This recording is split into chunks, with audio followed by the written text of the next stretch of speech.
Oh, okay. You can hear me. If we can have some, hello everyone.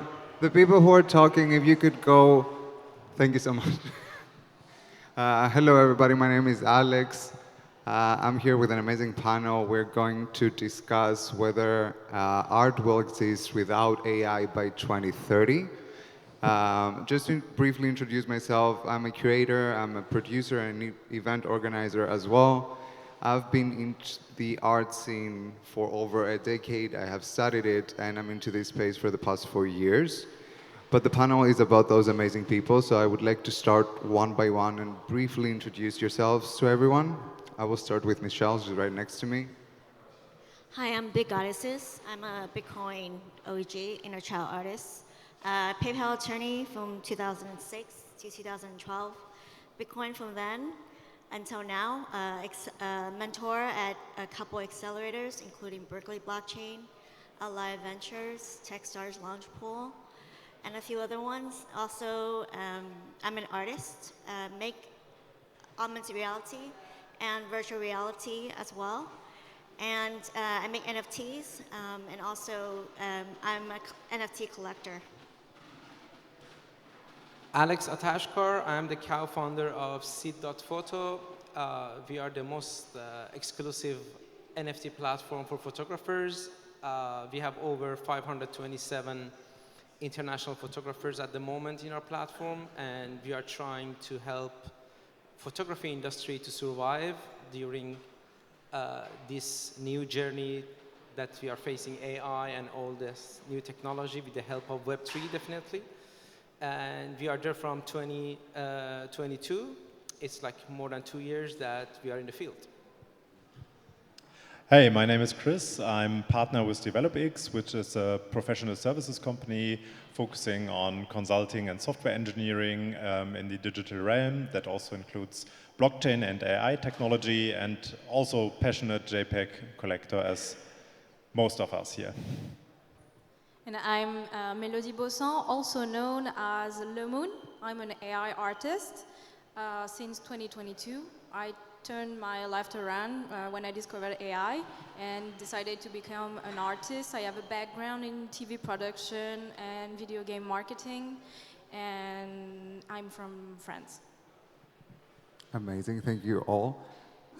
We have experienced as an industry a gigantic change in the past 3 years with the advent of AI. It came and it really shook the foundations of the art world in every possible term. So I would like to start with the topic question and ask you one by one whether you personally believe that art will exist without AI by 2030 and why or why not. Michelle? Yeah, I do believe that art will exist in 2030. I'm an inner child artist, so I've drawn, airbrushed, paints, penciled since I was a child. And I've done AI for a long, long time. So I worked on the Loving AI project, so we help humans become more loving and conscious by programming, you talk to a robot. I also was the president and then become advisor of Robots Without Border, which is a digital AI that helps with education. Last year, I'm an artist and researcher for an AI spatial project with the US Army. And I can tell you, we're not there yet with AI. And I don't think that AI has the creativity as humans right now. And so I think that the ability for me as a human to draw, to see, to perceive, it's the human body is just, and our eyes and our brain is just amazing. So then I think that art will still exist in 2030. I want to jump to the other artist and ask the same question to Melody. Yeah, I think art will still exist without AI because it's just a tool. And you can do art with whichever tool you like to. Like, I don't think analog photography will disappear in 2030 or painting or whatever. It will just be another tool in the toolbox of the artist. So of course it will be integrated in a lot more ways, like in softwares, but it's like you're saying Photoshop is a tool and Photoshop is more used now by the artist, but if you choose to not use it, it's your choice. And I'm hopeful there will be more AI and also still art without AI. But there's definitely a lot of progress to happen. I mean, we've seen the changes in AI happen extremely fast. Every month there is a new tool that has been a massive upgrade from the previous ones. I would like to also ask your opinion on the matter, Alex and Chris, in the same question, because you come not exactly from the artist's perspective. So how do you see the changes in the art world with AI? Well, I'm not going to repeat what was already said, but I'm pretty much on the tool point of view.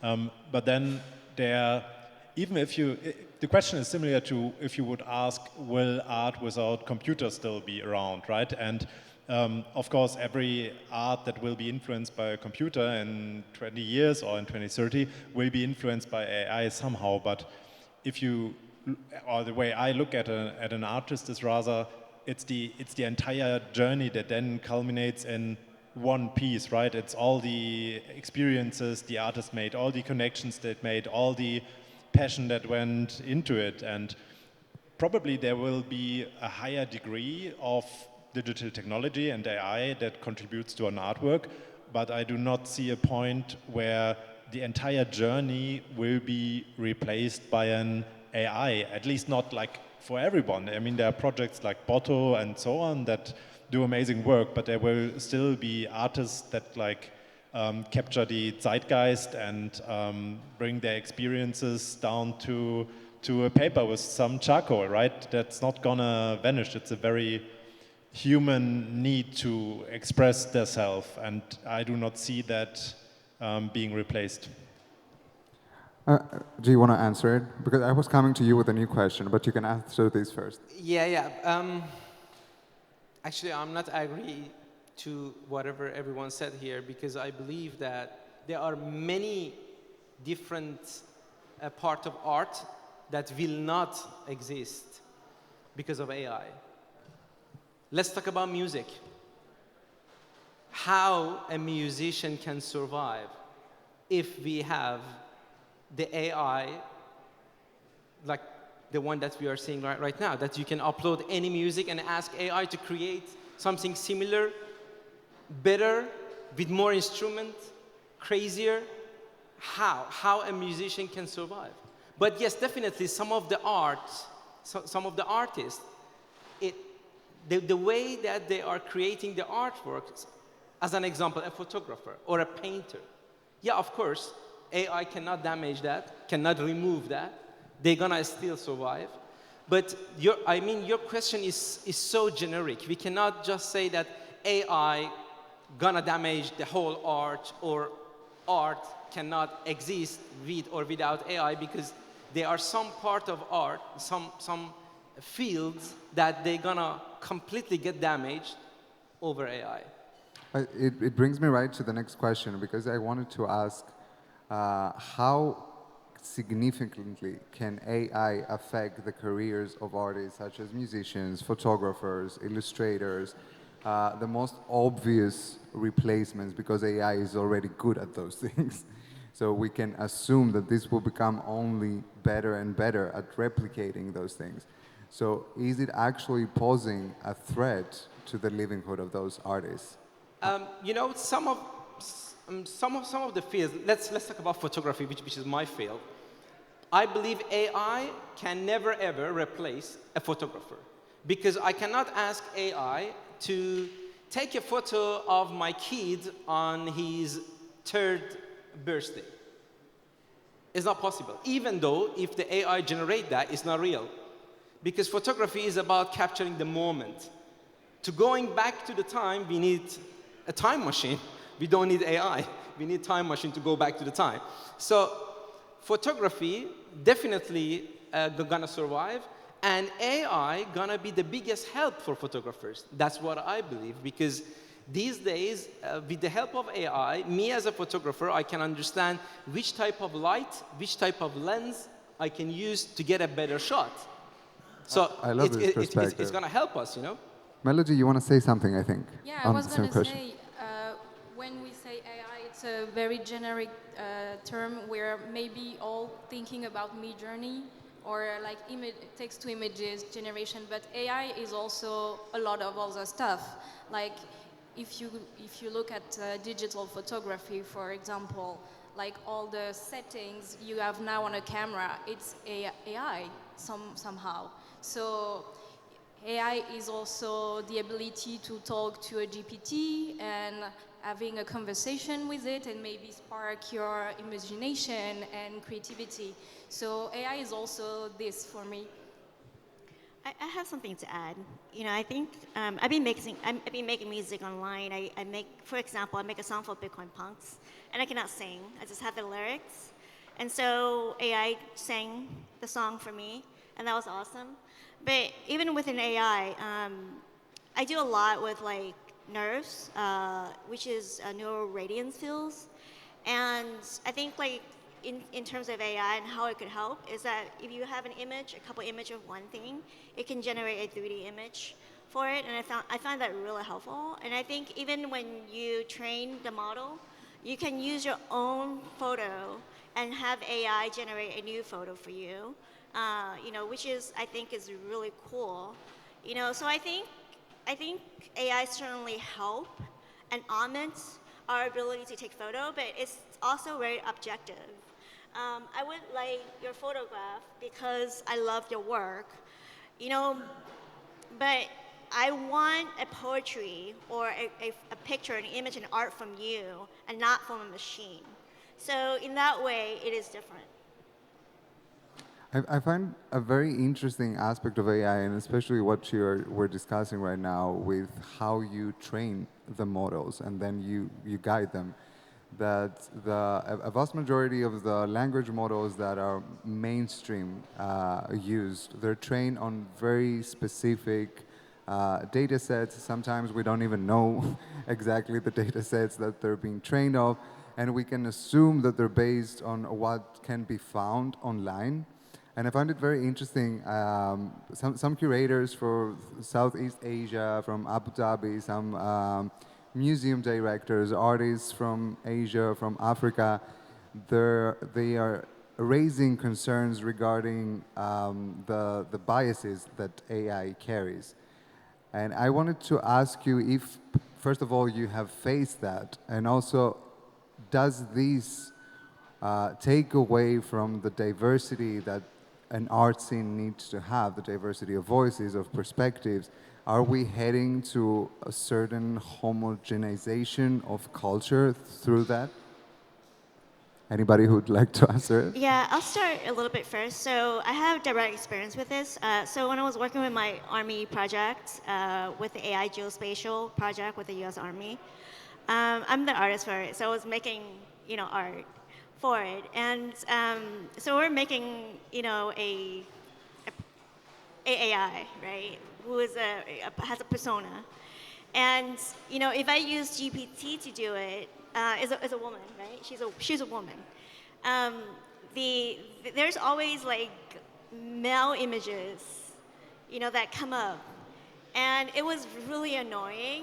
And you can see the biases because the images that are generated, she has, you know, a bigger chest, and she's usually really Caucasian or white, and you know, and so I would have to consciously change that and change my prompts so that you know there's a normal person or a woman shows up instead of a man. So you know, just having been doing AI for so long, you know, I think ethics is very important as well as being conscious of all the biases that come through AI. Melody? Yeah, I'm gonna add, you don't have to be offended by AI because all the time it's crazy. Like a few months ago, it was impossible to get like a female surgeon out of Midjourney. So right now, I think the way around it is to learn how to prompt differently, and like they're releasing tools that allows you to go around, like a character reference and stuff like this. So yeah, you really don't have to be offended by what the AI gives you, because it's really bad sometimes. Yeah, for sure. Is there a way to change that? I don't think I want it to change, because it kind of reflects of what it is, humanity right now, because it has been fed on what we produced, you know, so it's kind of our mirror. I don't want it to change and have biases in the other way, because I think that Adobe Firefly did that, and it's also a scandal. So either way, it will be bad, and I prefer working with what's real and what we have, and working around learning how to do that. Yeah, I think I would follow up on that, and I'm also pretty much opposed to actively changing it, and fondly recalling the shitstorm that went around the Google release, where there were pictures that completely did not fit because they tried to actively correct bias. But then, in the end, what is AI? It's like a prediction machine. It's probabilities. So you give in a prompt, and whether it's a picture or it's a text, the AI tries to deliver the most accurate result. So it reflects society as it is right now. And I think if you really just come from a truth or probability standpoint, there's not so much in correcting the model, but rather correcting how you work with it, as Melody said, right? Correcting the prompt and then making the adjustments to get the message across how you want it. But there's probably nothing to, you cannot close your eyes and say, okay, there's as many female surgeons as male surgeons. It's probably not gonna add up, and that's why the AI will give you the hard truth. It's a mirror of our society and how things are. I'm for good and actually worse. against it. I also disagree, but you go first. Because Yeah, I totally disagree. So as a AI person for so long, like over a decade, there's, you know, like what AI, it's as good as the data that goes in, and I think it's potentially really dangerous if we enable that as a society, because it will discriminate against, you know, for example, if you're pregnant and you can't work, you know, and you couldn't do things, right? It becomes like a episode in Black Mirror. Also, you know, like teachers, for example, in California, in Palo Alto, they don't really make that much money compared to people who work at these big companies. They might not have access to certain things that impact their life as a result of AI and the bias in AI. And therefore, it's dangerous. And also, you know, there's also defamation.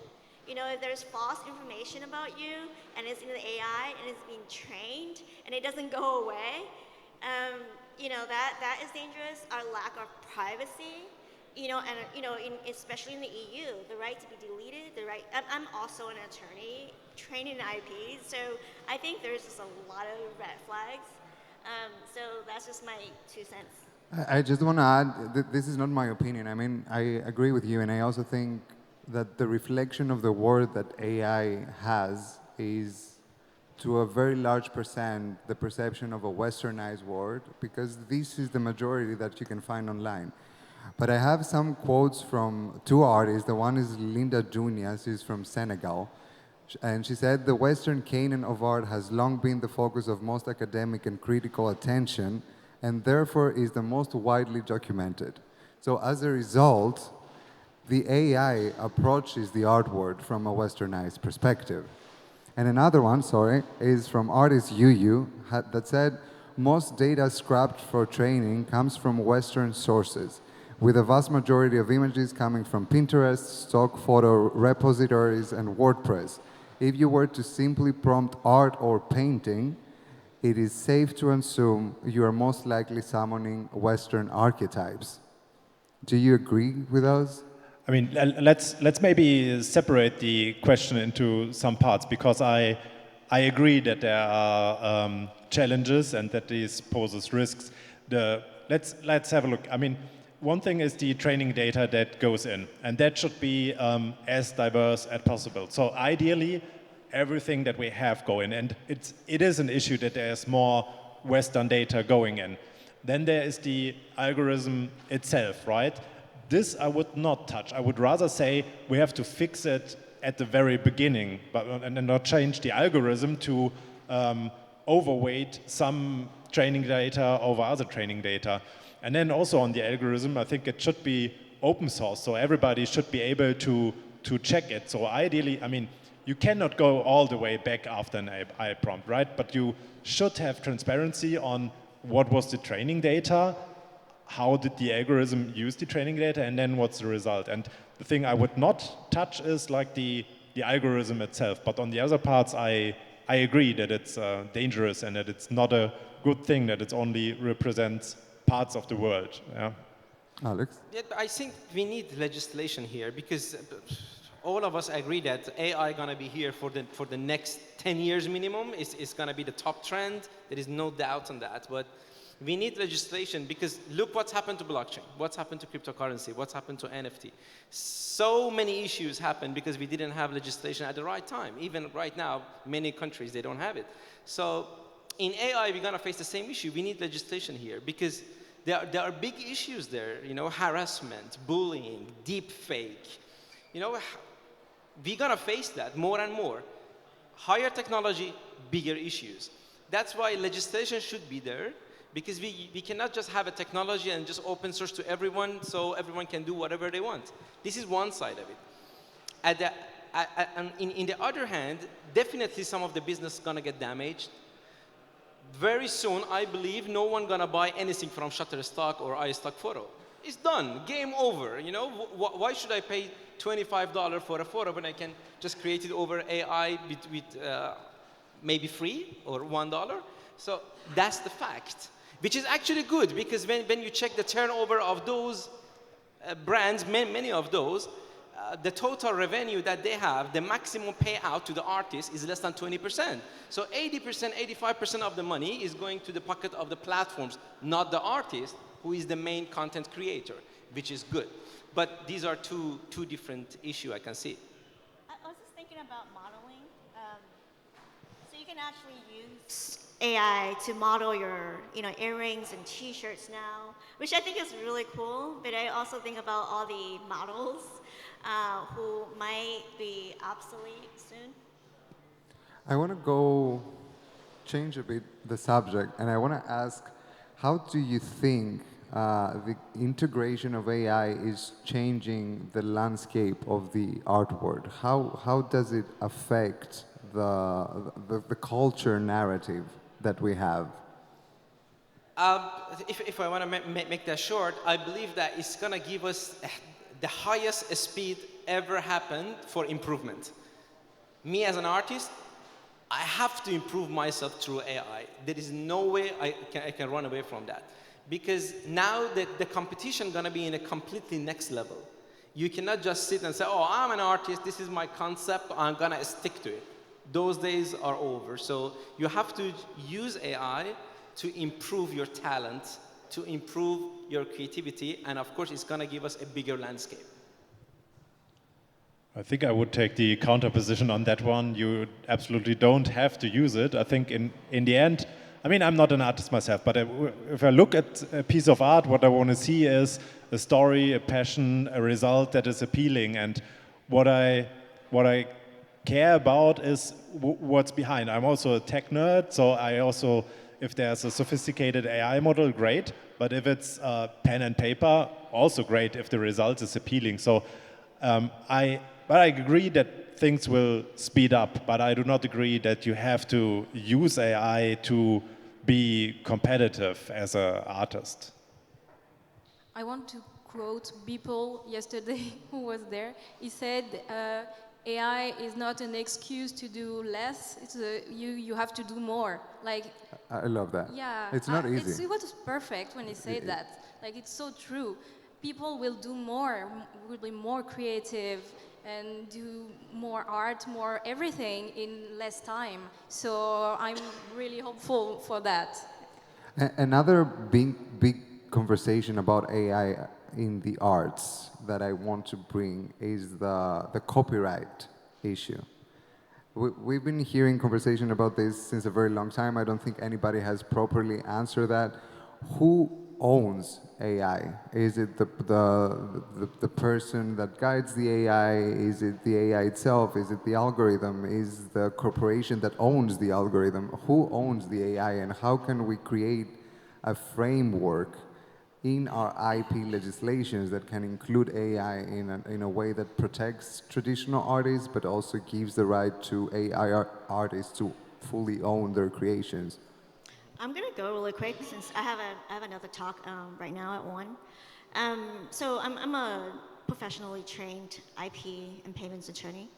Was at PayPal for 6 years, and before that at Cisco and eBay and Samsung, and around those companies on the rise of the internet, when they were really litigated, and currently if you use GPT or Midjourney to make a photo, you don't own the AI, and there hasn't really been any so far changes for that. I mean, the entire world hasn't agreed on it yet, but that has been, in the US especially, that's what they have decided. But I think that will change because they have not ruled on the nuances of it yet.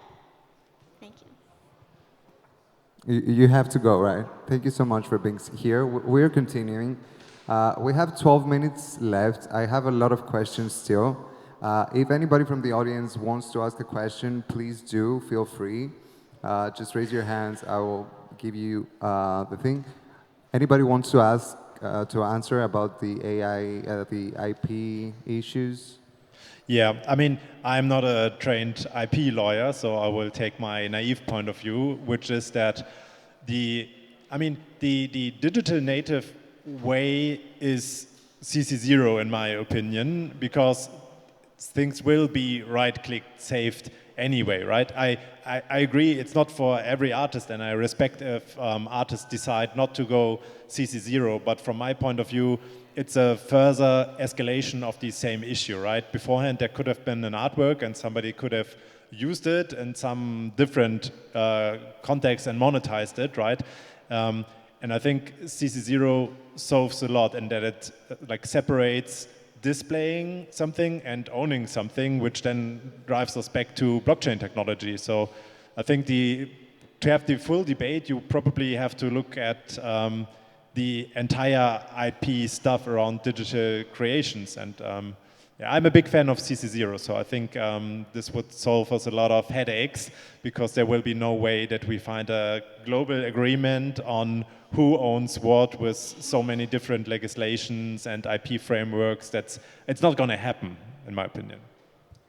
The IP thing gets a bit complicated because you have all those different legislations from different countries, so it's so hard to really find an answer. But I want to know what's your point of view when it comes to living artists whose work has been used to train AI, and then AI artists can use this to generate similar images in a way, based on what an artist spent probably their entire life to figure out their language and be known for that. So, are we in favor of it? Are we against it? How can we navigate this? Well, the way I understand it, AI is trained as a human is trained on looking pictures. So it's not really feeding images and AI learns from it. So it's more looking at pictures.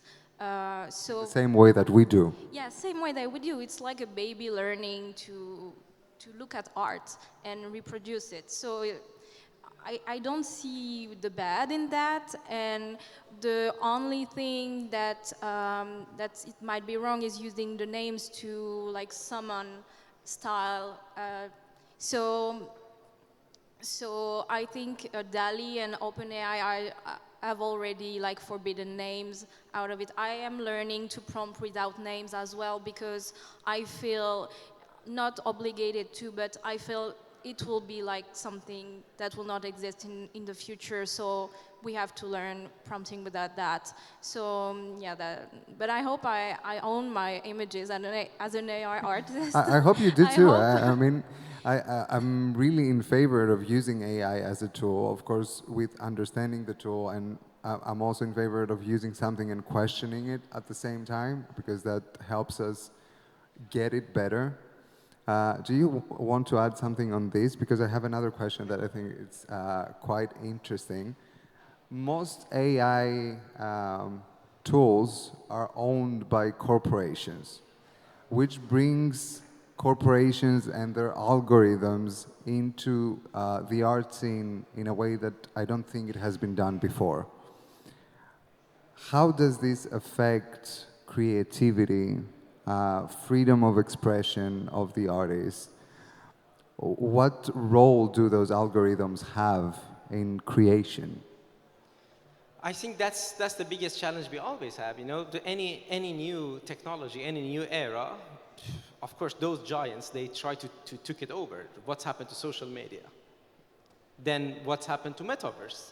They changed the whole brand name, right? Because of the whole concept. And now AI, you know, they are jumping in and they are moving so fast because they have budget, they have the enough manpower, enough resources, enough team, enough database to run that. So we cannot accept the fact that AI definitely going to be under the control of those giants again. All of them, they're going to run a new competition over AI, and that's the fact we have to accept. I think, I mean, in general, it's not good, right? It's more centralization, and the social media example hits home for me as well. But then on the other hand side, what we see with AI is that, like, if the training data is the same, models reach a similar performance. And there's, I mean, then there's a new model, and it might have like some months of time ahead, but ultimately they are peaking. And it doesn't matter if you use an open source model or if you use, I don't know, from OpenAI, a closed source model.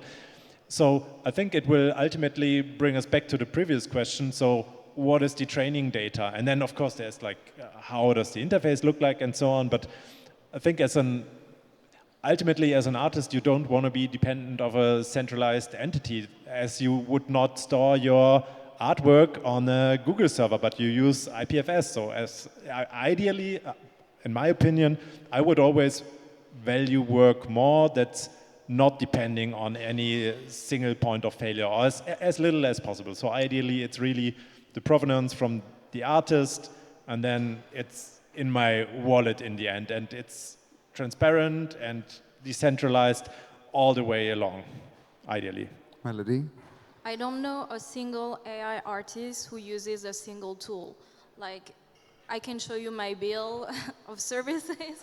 I have many, many, many. And like my process is sometimes to create one piece is going through 10 different services, open source or closed one. So I guess like if you're adventurous and you want to explore art, you're exploring everything that is open to you, gifted to you. So whatever, you can always try more, train your own models, and this is really infinite possibilities. I love your response, because it brings me to another question that I think it's a conversation that has happened with the internet, then it has happened again with social media, and I feel it should happen again with AI. There is a lot of talks about democratizing the scene, making it accessible to artists. But at the same time, is exactly what she said, that you are subscribed to a bunch of different products to be able to achieve this freedom that is not dependent on this one corporation. So does AI actually democratize, or is it creating more barriers than the ones the art world already had? I guess the entry is very easy because you can have like a free beta test to Midjourney or whatever and start your artistic journey. That's how I started. Like in 2022, I was a stay-at-home mom and I discovered AI. I never stopped prompting since. And so at the beginning, it was only one service, and then I added more, and then I had to figure out a way to pay for it. So I started selling NFTs, and so it paid for the services. And then like the services started noticing me and offered me their services for free. So it's like an evolution, you know. If you're passionate, you'll find your way, and it's definitely opening possibilities for anyone with a little bit of creativity, because like I have words in my head for like years and wasn't able to express them, or because life, you know, you have children and family and work, and so I think a lot of people are creative and they just don't have the outlet to express themselves, and AI is really opening up the doors for that. I think that the concept, yes, the concept is democratizing the whole process, but most of the time it's not about concept. It's about the barriers and the restrictions we get from governments. How many countries now, they don't have access to AI? Don't have access to internet, don't have access to AI. Yeah, they do whatever they want because everything's gonna happen through internet. So if they filterize that, then even though you cannot use VPN in many countries, that's the biggest crime you can do. So, I mean, the whole concept, yes, it's amazing, free access to everyone. Everyone can move so fast through that journey, but end of the day, the barriers and restrictions we are facing through internet and you know, filtering, censorship is still there. Language as well. I mean, you're not a native English speaker, Melody, if I'm not mistaken. No, but I prompt in English. You can prompt in any language, actually, but Is the result the same? No, the result is not the same, but it's a good way to go around, like, filters, Yeah. censorship. Because I've never tried prompting or discussing with ChatGPT in a different language, but I always If you use prompt, like English. in Kenji, it goes around, like, censor filters or something like that, so. That's very interesting. I have one question that is a bit more futuristic, because everything we've discussed has the human element very strong in it. We work with AI to create something. But assuming in the future that AI will reach human intelligence or even exceed it, are we going to experience a rise of a new art form that is purely AI? It's a competitive product to human-made art. Like Boto? Or? Bodo, I'm not sure exactly how they create their works, but I think it's still through human interaction. But let's say AI reaches a sentient level that exceeds our level. I'm assuming that in the same way that humans have the need to express through art, then maybe AI will have the same need, which will be a non-human art for the first time in history. I mean, I could easily see a future in 5 years where I think most are probably familiar with Lil Miquela, right? So this artificial influencer Instagram girl. And we're not too far off from Lil Miquela starting to become creative and drawing and monetizing their fan base. So I think this is something that totally will happen, that there will be characters that are right now mainly used as influencers and as some marketing surface that will use other ways to monetize their audience, and if it is real creativity or not. But I think there will be artificial personas that will become artists. There will be artificial personas that might become whatever they want or their creator wants. So I think this is the future we should be prepared for. I believe yes. We're gonna see AI compete with artists very soon. I believe that too. Very soon, especially in some fields like, again, like music. In music industry, AI gonna be one of the biggest competitors very soon to the artist. We're in for a wild ride. Unfortunately, we don't have any time left. I want to thank all of you for being here. I enjoyed this conversation way too much. Thank all of you for being here. Please feel free to reach to any of our speakers later today. Find them around. Continue this discussion. Thank you so much. Have a great day. Thank you. Thanks.